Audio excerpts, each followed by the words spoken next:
Olá, tudo bem? Seja bem-vindo ao canal Meu Momento com Deus. Nessa ocasião nós teremos mais um estudo guiado, mais um início de uma semana, a 11ª semana. O trimestre ele é composto por 13 semanas. E nós já estamos nos aproximando do fim do segundo trimestre deste ano, onde nós estamos estudando sobre o tema geral do grande conflito. E nós temos visto assuntos que muitas vezes são negligenciados, para não dizer abandonados ou esquecidos. E por meio desses assuntos, nós não apenas estamos adquirindo conteúdo, informação, mas também estamos nos preparando para lidar melhor com esse contexto e situação do grande conflito. E claro, se preparando para, junto ao lado vencedor, gozar dos benefícios da vitória. E claro, ao lado do Senhor Jesus. Nós vamos iniciar um novo estudo essa semana. De antemão, já convido você a, junto a mim, todos os dias, termos esse momento, pois todos os dias o Papai do Céu vai separar uma bênção especial. E essa bênção só pode ser adquirida se você comparecer, vamos dizer assim, ao dia ao qual será distribuída a bênção. Então, que você possa estar junto a mim, recebendo essa bênção junto a mim, porque com certeza o Papai do Céu quer falar aos nossos corações. Antes de conhecer qual será o tema do estudo dessa semana, eu quero convidar você a, junto a mim, buscar a presença de Deus por meio de uma oração. Vamos orar juntos, então? Oremos. Senhor Deus, que estás nos céus, obrigado por mais uma oportunidade, Pai, de poder estudar a Tua Palavra, de poder buscar a Tua presença, de poder estar de maneira fiel, querendo conhecer mais a Ti. Perdoa, Senhor, às vezes que nos comportamos mal, às vezes que fomos incoerentes, ou seja, não vivemos ou não externalizamos aquilo que falamos ou aquilo que aprendemos durante todos esses estudos que estamos fazendo. Nos perdoa pelo sangue de Jesus. Queremos também te pedir, de forma especial, a presença do Teu Santo Espírito, pois nós cremos pela fé que Ele é o nosso grande professor. É Ele que não somente prepara os nossos corações, mas que fala aos nossos corações, para assim nós termos a devida coragem e força de vontade para tomarmos as decisões acertadas, decisões que te agradam. Fica conosco, é isso que nós te pedimos, em nome de Jesus Cristo. Amém. Pois muito bem, o tema dessa 11ª semana, a lição 11, é conflito iminente. Você vai perceber que com o passar do tempo, cada vez mais que a gente vai se aproximando do estudo final, a gente vai se aproximando dos assuntos que estão envolvidos ali com o tempo do fim, com a volta do Senhor. Porque é exatamente isso que acontece. Vamos dizer assim, com o esquentar das coisas, com a intensidade aumentando dentro do contexto do grande conflito, essa guerra espiritual invisível aos nossos olhos, a gente vê e percebe que quanto mais se intensifica, mais breve é para a volta do Senhor. E aí, como eu mencionei, o tema é conflito iminente. E nós vamos ver aí, durante a semana, qual é esse conflito que está iminente, está aí às portas para acontecer. Isso é um assunto muito importante, porque, podemos dizer assim, está algo em alta. As nações, as coisas do mundo têm estado muito sensíveis, a natureza, tudo, qualquer coisa é motivo já para grandes coisas. O texto bíblico, para a nossa memorização, está no Evangelho de João, capítulo 17, verso 17. É um texto curtinho, mas que fala muita coisa. Diz assim, santifica-os na verdade. A tua palavra é a verdade. Santifica-os na verdade. A tua palavra é a verdade. Davi, o que é que a gente pode tirar desse pequeno texto? Primeiro ponto, santifica-os. Muitas pessoas têm procurado meios de ser santos. Primeiro ponto, ser santo não é algo que eu consigo com minhas forças, pois pelo texto é um agente externo que santifica a cada um de nós. Ou seja, em outras palavras, nós podemos dizer o seguinte: olha, derrama o teu Espírito Santo, prepara eles, separa eles, porque santo significa ser separado para Deus. Então, quando diz assim, santifica-os, separa eles, torna eles pessoas especiais. Aí, para ser santo, em que aspecto? Na verdade. E aí surge logo um questionamento: o que é a verdade? Porque quando a gente olha para a nossa realidade, você tem a sua verdade, eu tenho a minha verdade, existe uma terceira verdade. E aí fica o questionamento, o que é a verdade? E aí o texto responde, a tua palavra, a Bíblia Sagrada, é a verdade. A palavra de Deus, aquilo que Deus fala, é a verdade. Você tem dúvida no que é a verdade? Você tem dúvida se a pessoa que está pregando a palavra, está ministrando, ele está falando a verdade? É só ver se ele está usando base bíblica, contexto bíblico, se consolidando nos princípios bíblicos, na doutrina bíblica.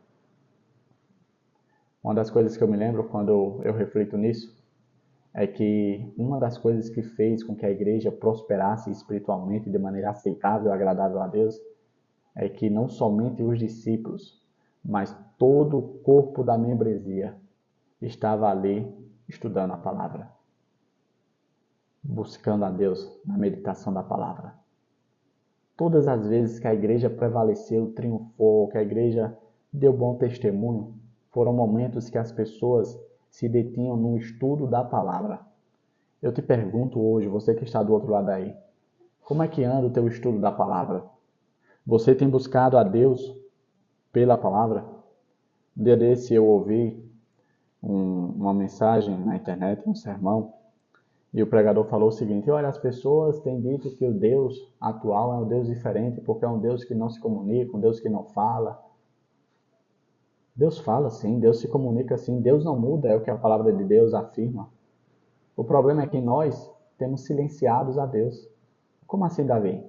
Nós não temos estudado a palavra de Deus. Ele deixou e preservou esse livro tão especial, chamado Bíblia Sagrada, para mim e para você, e eu e você não temos investido tempo, não temos gastado tempo meditando nesse livro. E por conta disso, eu e você não temos ouvido a voz de Deus. Davi, eu queria que ele gritasse assim de uma maneira bem estridente. Leia a Bíblia gritando. Davi, eu queria que ele falasse de modo suave, sussurrando. Leia a Bíblia sussurrando suave. Porque a palavra de Deus, esse livro tão especial que foi preservado durante tanto tempo, foi perseguida, foi massacrada e hoje ainda está aqui.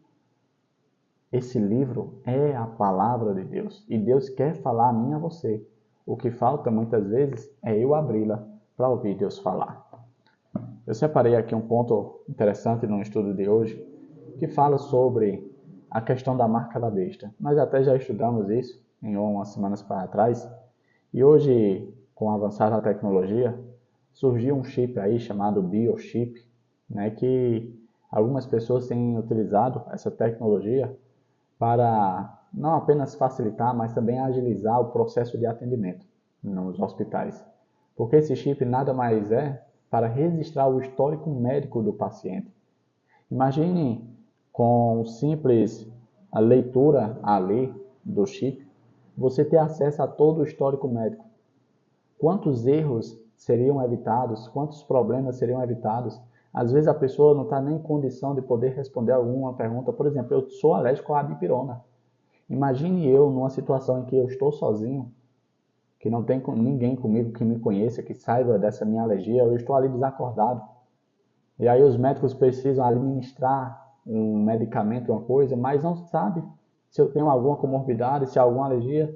E aí por meio desse chip ele vai ler, opa, está dizendo aqui no histórico dele que ele é alérgico à dipirona, então não pode usar essa medicação porque a composição dela tem dipirona. Quantas vidas seriam salvas? Quantos processos seriam evitados? Agilizando o atendimento, atendendo da maneira certa, da maneira correta, aplicando o remédio correto.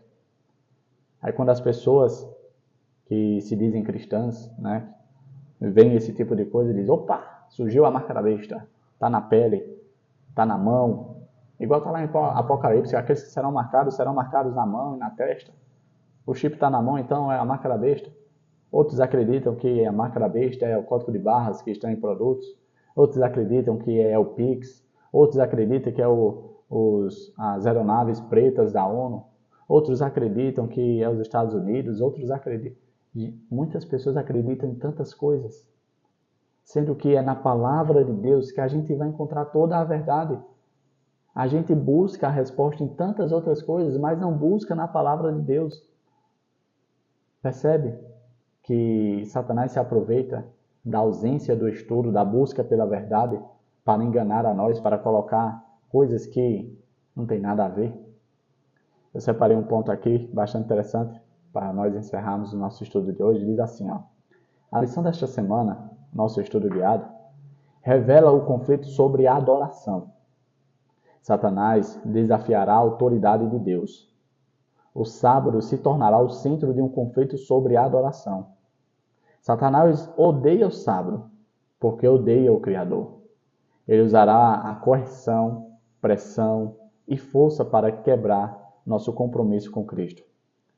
Um apelo divino final chama a fidelidade a Cristo, apesar da perseguição.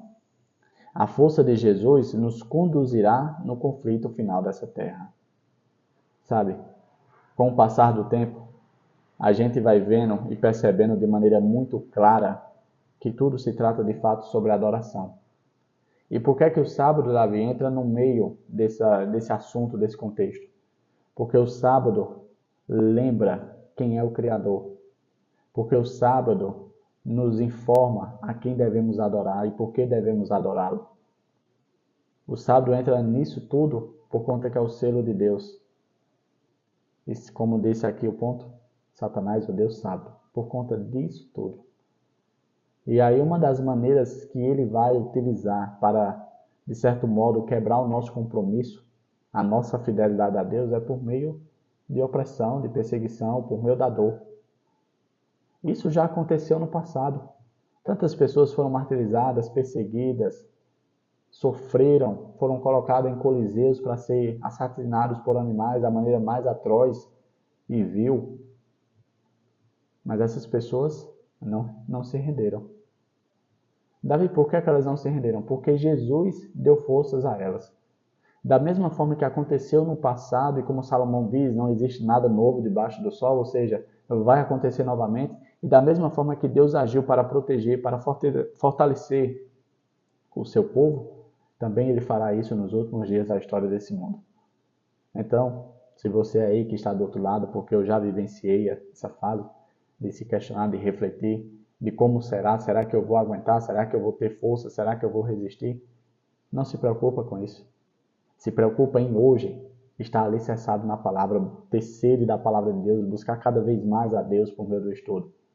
Porque quando essa hora chegar, quando esse momento chegar, o Senhor, como sempre Ele fez, Ele vai cumprir a sua parte. Ele não vai abandonar o seu povo, Ele estará junto com o seu povo, dando a devida força para cuidar do seu povo. Chegamos ao fim do nosso estudo guiado, a 11ª semana. Estamos já nos aproximando do fim desse trimestre.